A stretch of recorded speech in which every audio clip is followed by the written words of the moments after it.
Oi pessoal, tudo bom? Aqui é a Cat e no vídeo de hoje eu vou falar um pouquinho mais sobre o livro Gótico Mexicano da Silvia Moreno Garcia.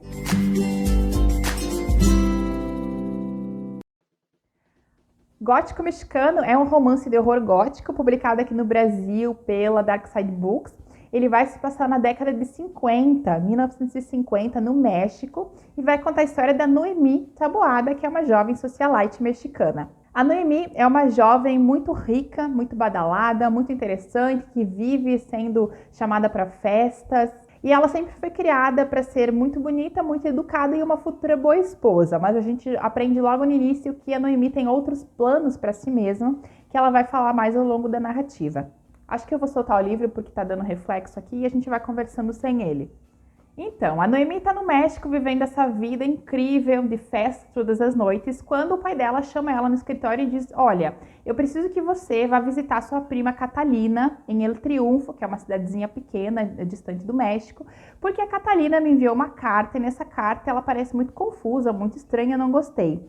E como a Noemi e a Catalina sempre tinham sido muito próximas, né? Elas eram primas, tinham uma idade parecida. O pai da Noemi diz: olha, eu acho que você vai poder conversar com a sua prima e descobrir o que tem de errado com ela. A Noemi aceita essa tarefa, então ela vai fazer as suas malas, vai pegar um trem, vai sair da cidade do México e vai para El Triunfo visitar essa prima. A Catalina mora em El Triunfo porque ela casou recentemente com um rapaz de uma família chamada Doyle, que é uma família inglesa que se mudou algumas gerações para o México. A primeira coisa que acontece quando a Noemi chega nessa casa é o fato de ela ficar assustada com a casa em si, que é uma mansão vitoriana construída em El Triunfo, que é uma casa muito sinistra, sombria, uma casa toda fechada. Inclusive a Noemi usa a palavra bolorenta para se referir à casa, é como se tudo lá dentro estivesse mofado. Outra coisa que toma ela de surpresa é o estado da prima. A Catalina sempre foi uma jovem viva, muito alegre, muito animada. E a Noemi encontra a prima na cama. Dizem que ela teve uma pneumonia, ela tá muito fraca, ela quase não consegue falar. E a Noemi não entende como é que a prima dela, que acabou de casar, de repente ficou daquele jeito. O terceiro susto que a Noemi toma é com os habitantes da casa, com a família Doyle. A família Doyle é uma família inglesa que se mudou para o México para extrair a prata daquela região. Eles estão nesse lugar há algumas gerações e a Noemi fica chocada com a maneira como eles vivem, porque eles são muito rígidos. Eles têm normas específicas que devem ser obedecidas o dia inteiro. Você tem horário para acordar, horário para comer, você não pode abrir cortina, não pode abrir janela, não pode gritar, não pode falar durante as refeições. E a Noemi, que sempre foi essa jovem criada com muita alegria, muita festa, ela estranha muito isso e ela não entende como é que a prima consegue viver naquela situação. Aos poucos ela vai percebendo que existe uma coisa mais sinistra naquela casa acontecendo, alguma coisa que talvez não tenha uma explicação lógica. É como se houvesse alguma coisa impermeada naquela casa que está fazendo mal para a prima dela. E ela precisa descobrir o que é para que ambas saiam vivas dali. A Noemi é a primeira coisa que chama atenção na história. Eu achei ela um personagem muito bom, muito cativante. Ela é uma jovem muito destemida, muito inteligente, bem perspicaz. Ela é do tipo que ela enfia o nariz onde não é chamada mesmo, porque ela sabe que ela tem que resolver os assuntos. E mais do que isso, ela é uma jovem muito consciente do que ela pode e do que ela não pode fazer. A história se passa em 1950. Então, é um momento em que a questão patriarcal ainda é muito presente nesse ambiente onde ela vive. Ela sabe que ela deve obedecer o pai acima de tudo, obedecer os homens que estão ao redor dela, mas ao mesmo tempo ela sabe também que ela está no momento em que as coisas estão mudando, a sociedade está se transformando.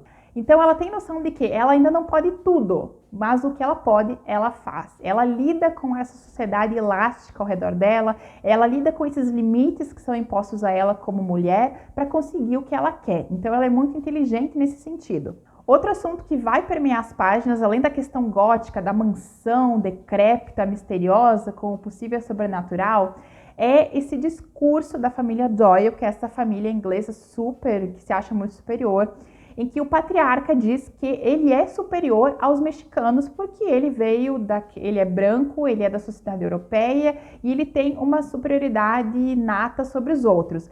A Noemi, que é uma estudiosa de antropologia, vai rebater esses argumentos dele ao longo da narrativa várias vezes. E é muito interessante você ver esses debates da Noemi com esse homem mais velho e ela mostrando que o povo dela, o povo mexicano, não é inferior aos Doyle de jeito nenhum. Outra reflexão que a autora traz ao longo da narrativa também, que é muito legal de acompanhar, é essa questão das transformações que estão acontecendo no México naquele momento. O México que passou por uma guerra civil, o México que está se recuperando, e também o México que está saindo daquele passado colonizador, né? Do que os europeus vieram, retiraram a prata, tiraram os metais e deixaram essa população em uma situação bastante crítica. E o México está se recuperando.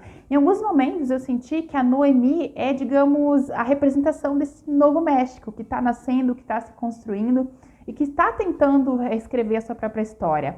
Ela se impõe sobre os Doyle durante a história, ela mostra que ela não é inferior de nenhum jeito, não importa a origem dela e etc. Ela não tem nada do que se sentir inferior. Então esse discurso da eugenia, ele vai aparecer ao longo da história, sendo falado pelos Doyle, que se acham moralmente e eticamente superiores aos mexicanos, e a Noemi se coloca na história contrária a isso e mostrando que ela não é. Outra coisa muito legal da história também são as várias referências que vão aparecendo ao longo da narrativa, referências literárias, referências cinematográficas. A Noemi fala muito de livros e de filmes ao longo da história, então dá para você pegar muitas dicas ao longo da narrativa. É uma história muito diferente, eu fiquei surpresa com a resposta para o mistério, a maneira como a autora começou a responder as coisas ali no final. Não era algo que eu estivesse acostumada, algo que eu estivesse esperando. Eu achei muito excêntrico, muito divertido a maneira como ela começa a responder as questões. É o tipo de livro que, quando eu comecei a ler, eu não conseguia largar porque eu imergi naquela história. Eu entrei em High Place junto com a Noemi, eu passei por aquelas situações horríveis que ela vai passando ali ao longo da narrativa. E é o tipo de livro que eu acho que vai agradar muito quem busca histórias diferentes, quem busca histórias que saiam um pouco da curva. Eu achei, assim, sensacional. Então, esse é o tipo de livro que eu indico muito para quem gosta de histórias de horror gótica. Vá para esse livro, você vai gostar. A ambientação do México da década de 50 é maravilhosa. A Noemi é um personagem interessantíssimo e eu acho que vocês vão gostar. Vou deixar link para o livro aqui embaixo no box de descrição para vocês. Espero que vocês tenham gostado de saber um pouquinho mais sobre gótico mexicano. E é isso. Beijão e a gente se vê no próximo vídeo.